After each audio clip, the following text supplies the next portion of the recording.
ამ არჩევნებში შეხვალთ ისე როგორც ეს მოხდა ადგილობრივ თვითმმართველობის არჩევნებთან მიმართებაში თუ ამჯერად შესაძლოა თქვენი გაწყვეტილება იყოს განსხვავებული.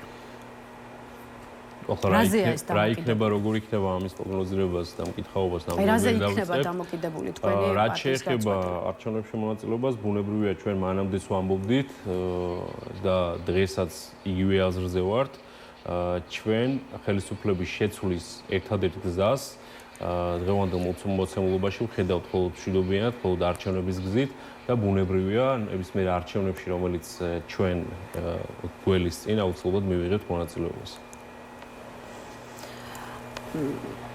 ხო, ამ შემთხვევაში კიდევ ერთი კითხვა ჩნდება, რამდენად იქნება ის არჩევნები და იმ ტიპის არჩევნები, რომელსაც ერთი წელია ითხოვს საზოგადოებასთან ერთად პოლიტიკური სპექტრი. აი მაგალითად კოალიცია ცვლილებისთვის პოზიცია უნდა ვახსენო, მათი ხედვაა, რომ ქართული ოცნების წესებით დანიშნული არჩევნები ვერ იქნება ლეგიტიმური, ამიტომ ისევ არ აღიარება და არ თანამშრომლობა უნდა დარჩეს პრინციპის საკითხი. ანუ არ მიიღებენ ამ არჩევნებში მონაწილეობას. თქვენი პარტიის ლოგიკაზე მინდა გკითხოთ, აი რა ლოგიკაა იმაში, რომ შეიძლება შეხვიდეთ არჩევნებში, სადაც არ იქნება სამართლიანი თამაშის, პოლიტიკური თამაშის წესები.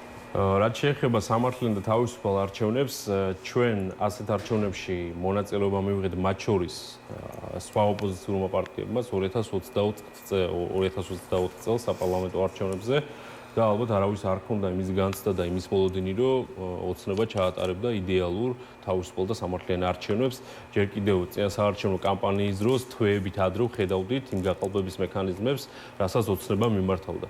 ბუნებრივია, რა დროსაც არ უნდა ჩანიშნოს ოცნებამ ეს იქნება რიგარში არჩევნები თუ მორიგი არჩევნები 2028 წელს, ბუნებრივია, არ გვაქვს იმის მოლოდინი, რომ ოცნება იმ პირობებში, რა პირობებშიც დღეს არის, ასე ვთქვათ, ძალაუფლების სრული კონსოლიდაციის პირობებში ის ჩაატარებს თავისუფალ და სამართლიან არჩევნებს. მაგრამ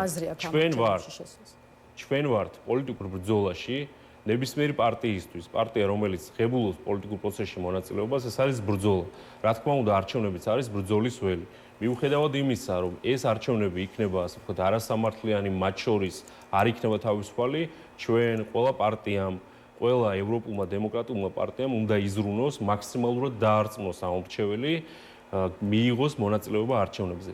ყოველ არჩევნებზე დამერწმუნეთ, რაც უფრო მეტი ამ მრჩეველი მივა, გაცილებით უფრო ნაკლები შანსი არსებობს ხელისუფლებისთვის ეს არჩევნები გააყალბოს და მათთვის სასურველი შედეგი დადოს. ასე იყო გაგახსენებთ ისტორიას 2012 წელს ალბათ დამერწმუნებით, რომ მაშინაც ნაციონალურ მოძრაობას, ასე ვთქვათ, ძალაუფლების სრული კონსოლიდაცია ჰქონდა, ყველანაირი ბერკეტი ჰქონდა, ასე ვთქვათ, გაეყალბებინა ეს არჩევნები, მაგრამ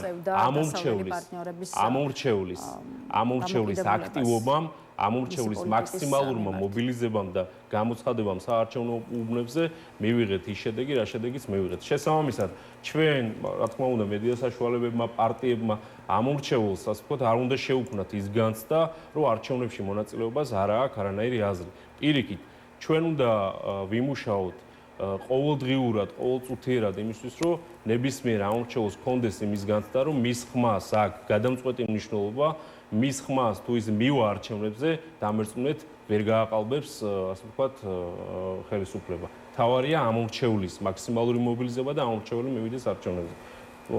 კიდევ ერთხელ ვიტყვი, დღევანდელ რეალობაში მოლოდინი ნამდვილად არ არსებობს იმის, რომ ოცნება იდეალურ თავისუფალ და სამართლიან არჩევნებს ჩაატარებს.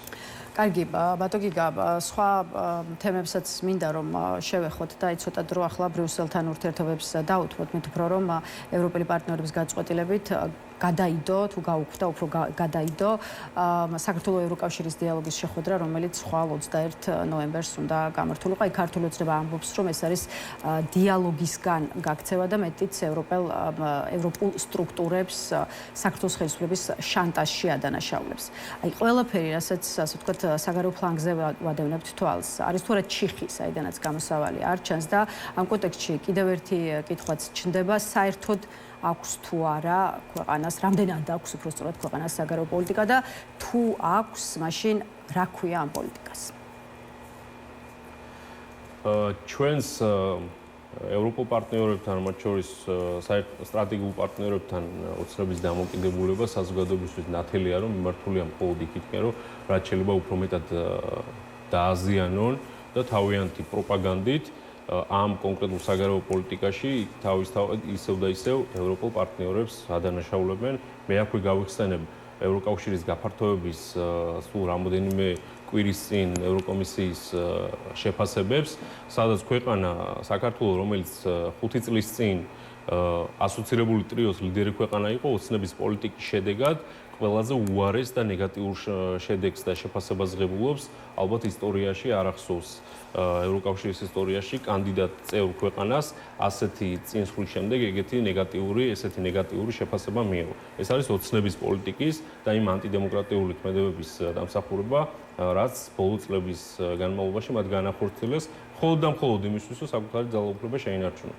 რაც შეეხება ევროკავშირის ვიზიტს, რომელიც გაუქმდა, ამაზე გავრცელდა კონკრეტული ინფორმაცია, რომ ევროკავშირმა ეს ვიზიტი გააუქმა გამომდინარე იქიდან, რომ ქართული მხარის მხრიდან წარდგენილი იყო დასანქცირებული პირი ამ კონკრეტულ შეხვედრაზე.